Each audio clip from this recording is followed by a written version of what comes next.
Good morning, everybody. The Hamelin brothers have been referred to as the first family of Canadian short track speed skating.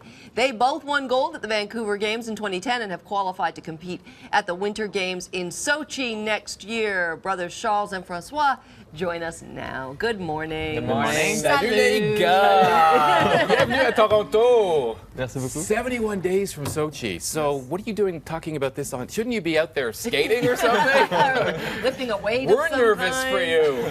Yeah, we were skating yesterday. We are here for today, and then we're back skating tomorrow. So there's not really a rest day. It's just we come in Toronto for the day, and then we'll be back into what we do and get ready for Sochi.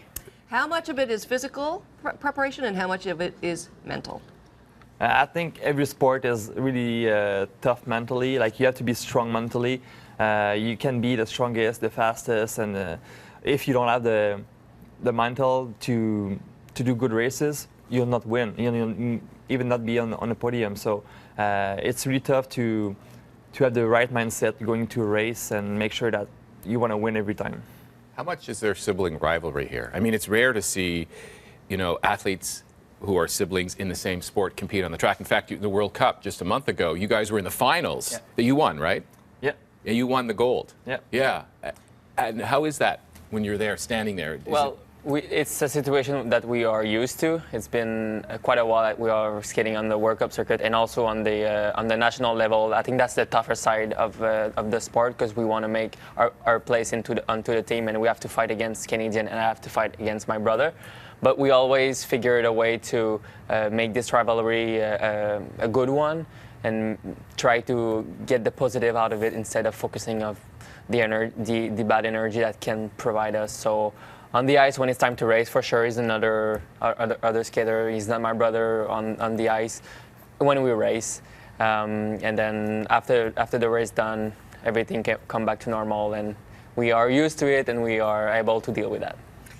How do you fight through the pain? I'm always so curious with elite athletes, because I'll do a half-hour workout and be like, this stinks. And you guys are like this, right?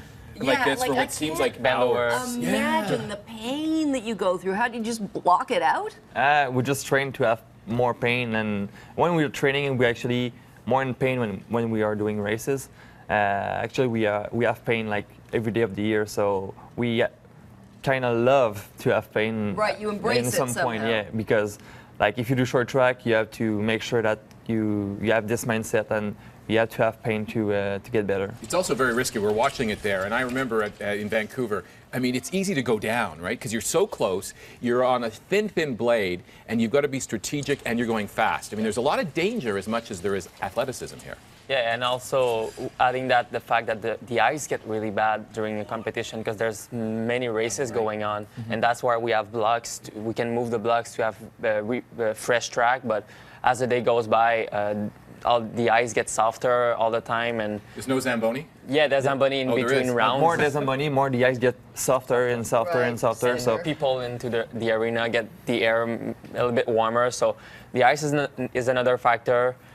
So there's a lot of risk. We know that, but we never think about it when we're on the ice. We are speed skater for so long, and we know what to do out there, and we don't think about the risk, because we only think about the job that we have to do and about winning. Well, the thing that also has to come to mind as an athlete, and in Canada particularly, where we don't have the kind of budget that you might have in the United States for athletes and that sort of thing, how much does that factor in?